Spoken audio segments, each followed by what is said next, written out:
और विकास इतना बड़ा विलन निकला। हाय हाय, तौबा रे तौबा।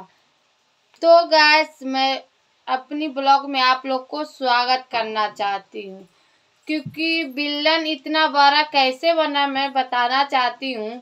क्योंकि विकास दूसरी शादी करने जा रहे रुपतारा के छोड़कर, तो वो अपने मुंह से खुद विकास बोल रहे। आप लोग एक क्लिप देख लो, उसके बाद मैं बात करना चाहती हूँ। इसकी सच्चाई मैं बोलना चाहती हूँ इस बात का।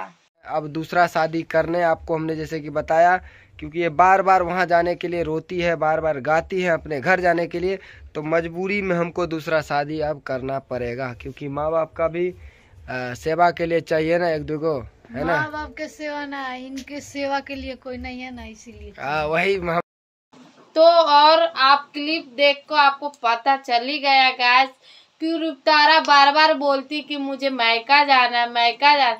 इसीलिए विकास इतना बड़ा फैसला लिया है कि रुपतारा को छोड़कर मैं दूसरी शादी करने जा रही, क्योंकि मेरे माँ बाप को कोई सेवा करे। पर उनकी माँ सपोर्ट नहीं की, क्योंकि उनकी माँ जानती है कि मेरा बेटा के भला या बुरा उनकी एक ही पत्नी रुपतारा है। तो कुछ ऐसा बड़ा आप लोग बवाल मत खड़ा कर देना, क्योंकि ऐसे मियाँ बीवी में थोड़ा बहुत मस्ती हो रहा है। ये मस्ती वाली ब्लॉग है और रुपतारा के ऐसा कुछ नहीं छोड़ने वाला है, क्योंकि दोनों में बहुत ज़्यादा प्यार है।